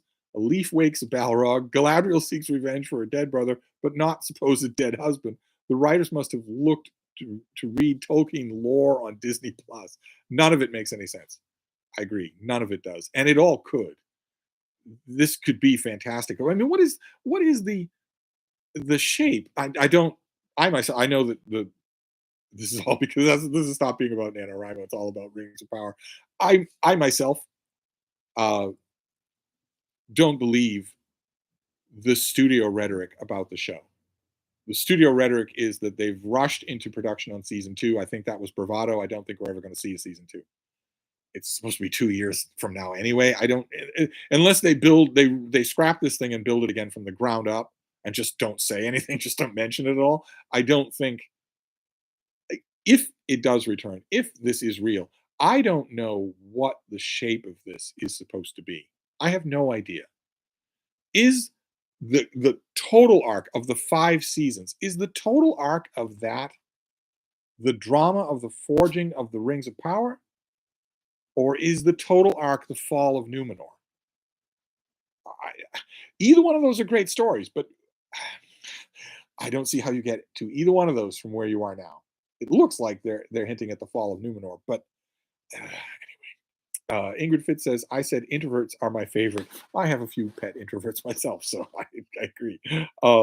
Extra Hero says, "The most interesting thing I learned from the book is that the oh, you're gone. Ali, we used to have a mini schnauzer too, and the basset misses him. I think you had a mini schnauzer and a basset hound. Good lord! Next, you'll be telling me about crowds of beagles." Gerard Donahue says, just wondering what your own thoughts are on the Rings of Power. I thought Amazon couldn't do any worse after their Wheel of Time adaptation, but oh God, was I wrong." Yes, Wheel of Time had lots and lots of problems, but it had a couple of good things in it. I honestly don't think there's anything salvageable in Rings of Power. I think it's all terrible. It seems to go out of its way to just be terrible, and I think I know why. It's all hampered by modern day identity politics. The showrunners and the writers went into it only thinking about that and nothing else, and that ruined it. Uh, let's see here. Jasper says Amazon signed a contract for 5 seasons, but it might be cheaper. They spent half their project budget in 1 season to just break the contract. If no one likes your show, if people are only watching it to meme the hell out of it, I don't see why you would continue at that budget for 5 years. I don't see why you would do that.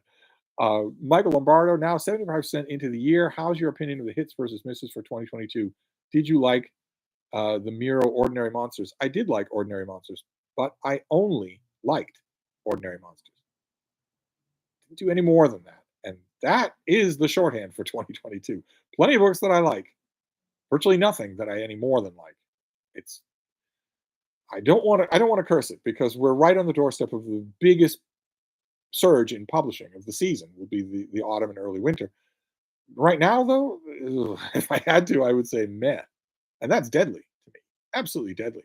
I haven't had a year like this in probably 20 years that so tempted me to just sort of do more brattle reading, more rereading, more random reading, and less new release reading.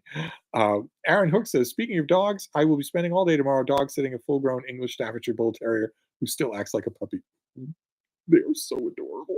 I almost thought I was going to get one when my girls were old. I thought, well, there's no breed that needs you more, so get a couple of them. And I didn't happen that way. It didn't happen that way. Computer in a Cave.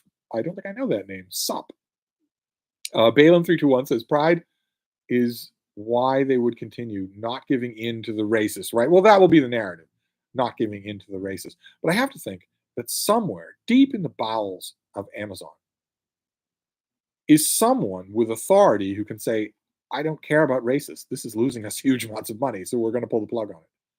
I'd like to think that person exists in every movie studio. I don't see why they haven't made their presence known, but nevertheless, uh, I mean, if they continue, that's why you're right. That's why they'll do it. We don't want to give in to these. We want to be on the right side of history, so called, so to speak. But I just don't see how you do that for 5 seasons of people hating your show. Of the most dyed in the wool Tolkien fans, the ones whose approval you want more than anybody, the ones who are willing to cut you the most slack, one by one. Nerd of the Rings, Men of the West, Sir Booksage, who was here in this chat, one by one saying, no, I'm out. I hate this. This is so bad. I don't see how you keep that up for 5 seasons. I don't see how you do it. The Spaminator. Literally every aspect of life is hampered by modern day identity politics now. I agree. I agree. Uh, literally every aspect. Once upon a time, I would have said the one aspect that isn't hampered by that is the social struggle for marginalized identities to have better representation in society, more acceptance in society, more freedom under the law.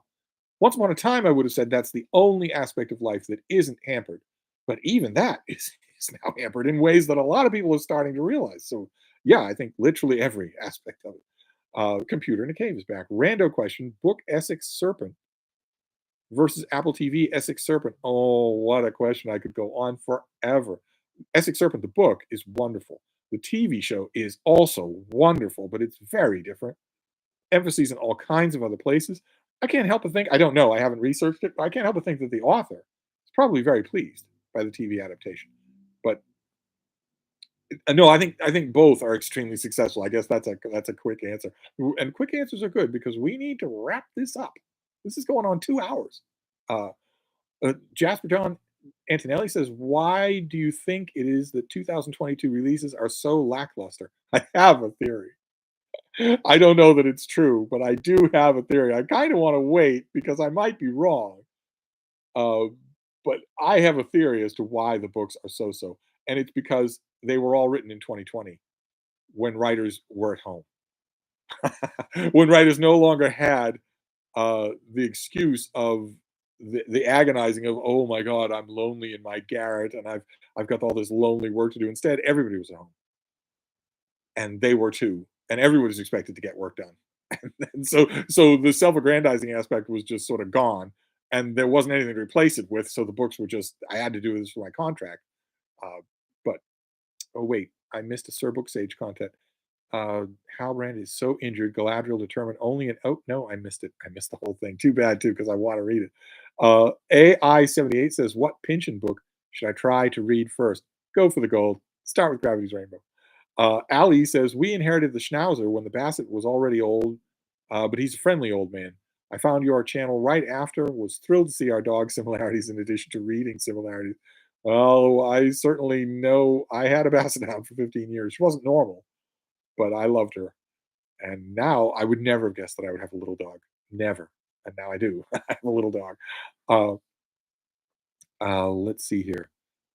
Oh, I'm missing lots of comments here, but that's all right because we have to wrap this up. We have to wrap this baby up. This has been a lot of fun, although it's been all about Rings of Power and not about NaNoWriMo. Uh, Jasper is answering AI78 saying, "Oh no, I missed it." Colo 1546 missed it. Sir Booksage reposting my comment for you. Thank you so much, sir. To give people an idea how bad the writing is, Halbrand is so injured, Galadriel determines only an elf healer can save him. So he gets on his horse to start a 1,000-mile ride to where an elf healer is. Well, the worst part of this adaptation, if I'm right, if my guess is correct, is directly involved with Halbrand. I I heard a rumor before this thing started. I have a friend who lives in who works in Hollywood, has for a long, long time. She told me a rumor. She's not involved with the show in any way, but she told me a rumor. And the more I watched this show, the more I think it's true. Of course, it's widespread rumor now that Halbrand is Sauron. But more than that, the rumor that I heard is that his Galadriel rejecting him romantically puts him on a course for vengeance and makes him the Lord of the Rings, which my friend summarized, and I've been taking credit for it. But my friend summarized it as the end product of the whole 5 seasons of the Rings of Power is that Sauron is an incel, and I haven't seen anything that doesn't look to me like it's laying the groundwork for that, which would be utterly profane. I mean, this is profane Tolkien as it is, but if that, I just, I don't even want to think about it. I don't even want to think about it. Uh, let's see here. Gandhi Angles. I don't know that name. I have an English bulldog. Good for you. Uh, let's see here. Brian Geiger. Oh my, Brian Geiger, son of a gun. I mean to email you and find out how you're doing. Let's see here. I'm glad I caught some of this live. Good to hear from you, Steve. Well, it's good to hear from you too. Balin321 has a barrage of comments. Halbrand is going to be a Nazgul. No, that's what I heard. Yours is much worse. What the F? Yeah, not a Nazgul. I don't think so. The strongest rumor coming out of this thing is that Halbrand is Sauron. Uh, I could be wrong about that. I hope I am. Especially since they're intentionally being cagey. I think in part because they didn't know how audiences were going to react. Well, audiences hate this, so they may change all of that. Let's see here. Gandhi Anglais says, reading Maggie Haberman's Confidence Man, enjoying her writing style. Yes, her writing style is very good. It's a very enjoyable book. Not so sure. My usual complaint about Trump books, I'm not so sure of the ethics of holding a lot of this stuff back from the public and the January 6th Commission in order to write a book. But Ann Novella says, are you still talking? I am still talking, but we're wrapping this thing up at 8. Only 10 minutes more to go. I don't mean to look a gift horse in the mouth. This is a huge amount of fun. We'll do this again. And next time I will try to hone the focus on NaNoWriMo, but yes, I am still talking. I am a talkative person. Sir Booksage is back. There's a reason Halbrand never gives a direct answer to any question. Right, right. The only thing that makes me wonder about the rumor is this whole Southlands thing. But the violence that the showrunners have done to this, just anything is possible. I am really hoping. I never thought I would say this about a gigantic Lord of the Rings adjacent publication on TV. I am really hoping that when the first season wraps up, Amazon just quietly forgets this whole thing and doesn't ever do a season two. I'm really hoping that. But an earlier comment said they're probably just going to do it, to own the fascists or whatever. That's a powerful motivation. I would like to think that that wouldn't happen, but if Trump retakes power, all the more so. I don't know. I don't know. I'm hoping that I never see any more of the show. Spaminator says, I don't own an e-reader. The thought of having to rebuy digital copies of my physical books seems daunting. Um, you still own an e-reader, though. There are 100,000 free books out there that you can get. Uh, don't own an e-reader. Well, it's to each his own. I didn't have one for the longest time. Jasper Don Antonelli says, I think the next wave of Dude Bro books is going to be all incel main characters. Uh, well, the king of all Dude Bros is about to come out with two books back to back. Cormac McCarthy's two books. There's not an insult to be found in them, but oh my God. So, but the thing is, a whole bunch of self-help stuff was generated during the latter half of 2020 when COVID was surging everywhere. I don't know that I've seen those books yet, a lot of them, but anyway. Uh, Gandhi Anglais says also just started Orhan Pamuk's new book Knights of Plague. I loved the book. I hope you do too. Balin321 says, but how does Halbrand get an army to surrender to Al-Farazon? The idea, what a story it would have been to have that story of Anatar, of Sauron, slowly warping the mind of Al-Farazon, slowly corrupting a whole kingdom of gigantic, noble people. That story does not involve Galadriel, but it does have a strong female character in it. So many possibilities in those appendices that they could have gone with. Oh, Richardson Reads is back. Kept watching on the big screen. Now phone is charged. Prepare for never-ending comments. They're not going to be never-ending, mi amigo, because this live stream is ending. I've indulged people way too much. We're going to wrap this up at 8. We're going to wrap it up at 8. Although you've been missed. AI78 says, I know you love comics. They have had a bad reputation until fairly recently. Were you ever ridiculed for respecting comics in the past? I don't know. I never paid any attention to such things, so I might have been ridiculed and not even known it. Uh, I am from an era that cared a lot less about what people thought about it. So or maybe I was just lucky not to care as much.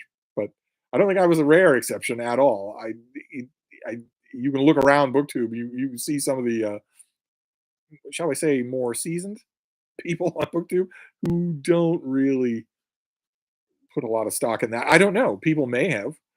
Uh, it in my life, it has always been if someone wants to be condescending to something that I like, that's literary or that's a literary product like comic books.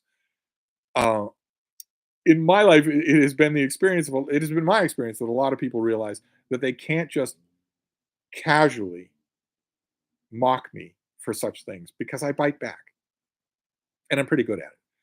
I don't like things just because I like them.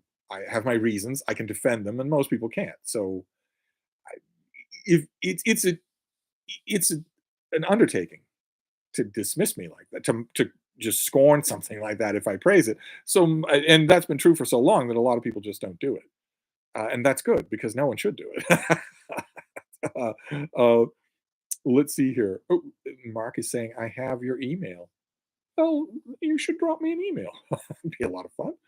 Uh, let's see here. Stephanie J. Cohen says, I just joined, apparently late to the party. Yes, you are, because we only have 5 more minutes. We are wrapping up at 8.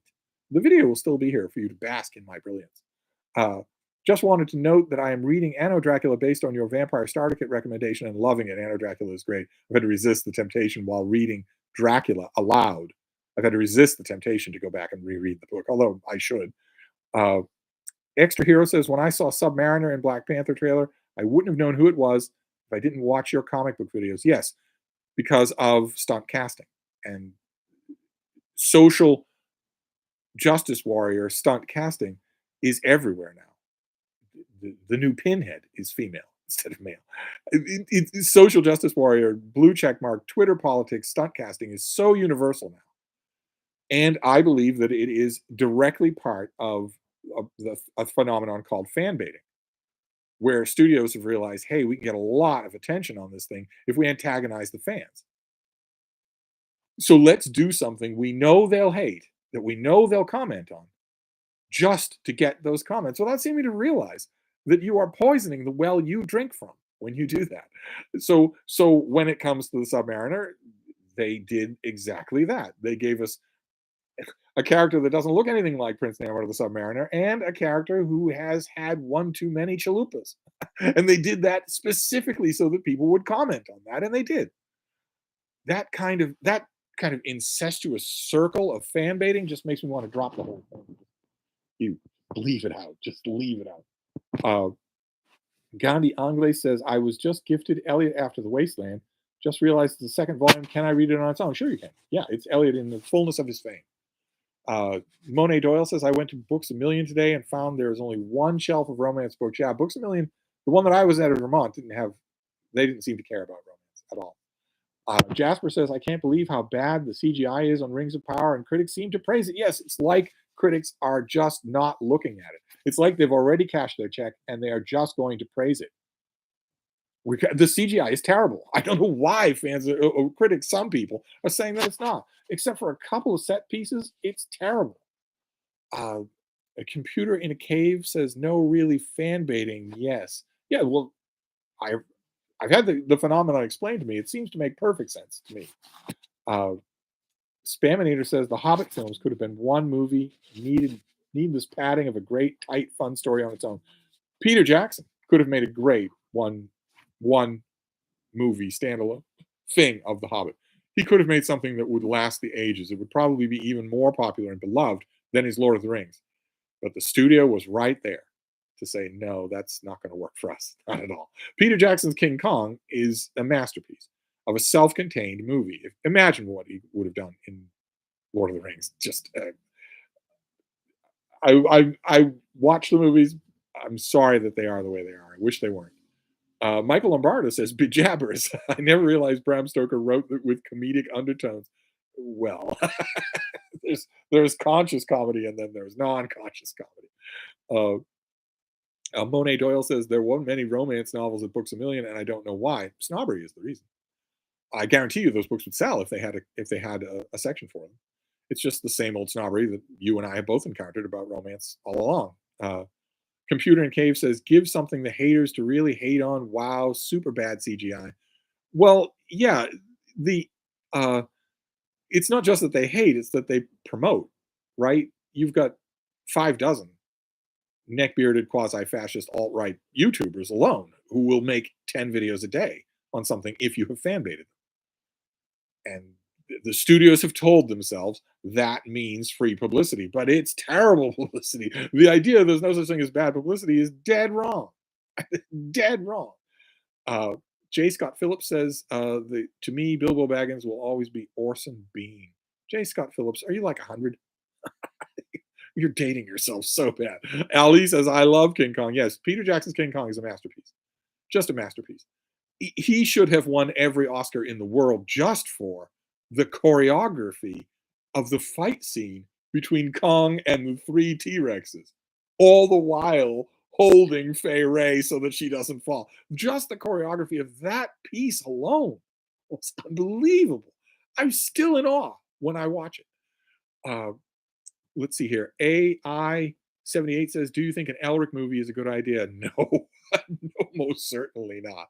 Not in this current climate. No, not at all. After Rings of Power, after the Wheel of Time? No, not at all. Do I want an Elric who's a woman? No, I don't. No. And besides, he's an albino sorcerer. That's politically incorrect on a dozen different levels. No, if they did it, it would be unthinkably awful. I don't want to think about it. It's bad enough what's coming our way. What's coming our way is bad enough because there is a gigantic amount of money on the table to buy the rights to Lord of the Rings. And there's no guardian of the Tolkien estate like Christopher Tolkien anymore. That money will speak. So we will see the Lord of the Rings trilogy redone, either for TV or for movies. And I know there's a meme. I know the meme is that if the blue-haired check marks on Twitter had their way, we would have a black female Gandalf. But that's actually going to happen, and that's all there is to it. uh, thank you for Francisco says thank you for a wonderful Steve stream. Yes, which we're wrapping up. Thank you for the chat and use of very interesting comments and questions. Please keep on surprising us with your live streams.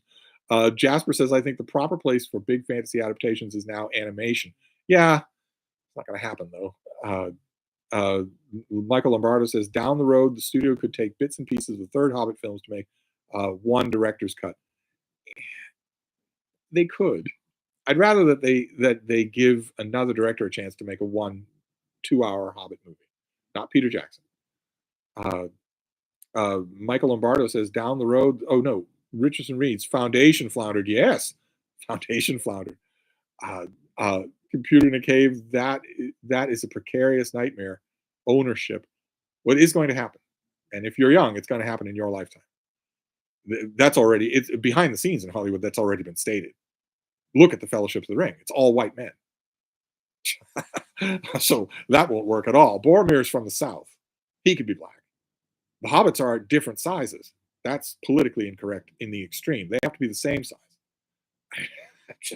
just once that property is sold, it will be sold to someone who is going to do that to it. Hollywood is completely mind washed on this fad of desecrating things because you think it's your property. That's going to happen to everything, absolutely everything. Chai Anna Nicole says 8 p.m. LOL. It's true. It's true. It's 8:01 now. I'm easing out of this live stream. We are not going to continue. Yes, your books are calling. Go read. Well, the rest of you can say that. I'm going to start reading at midnight. What's your excuse? You're going to be sound asleep, drooling on your pillow or your loved one at midnight. Well, okay. AI78 says it would be a black female gay Gandalf, slightly overweight, who doesn't want to be judged. It's going to be really. I mean, that of course is the character, but it is going to be really bad, and it is going to happen. There aren't any protected realms anymore. I just wish, just once, that somebody who owns one of these properties would say, "Take a hike. If you're going to desecrate it, take a hike. You can buy this property, Lord of the Rings, The Once and Future King, whatever it is, Princes in Amber, Elric. You can buy this property, but our number one condition is not money. Our number one condition is that we have right of total refusal. We have to see everything that you're going to do, and if we don't like it, we can cancel it. And that's never going to happen. I wish it would, but it's never going to happen." Gandhi Anglais says, "Night of reading with my snoozing bulldog. My bean is snoring right next to me. She very seldom does snore, but if I'm talking and I have the light on, I think sometimes she snores out of protest." But anyway, I need to wrap this up. I need to wrap this up. We need to wrap this up.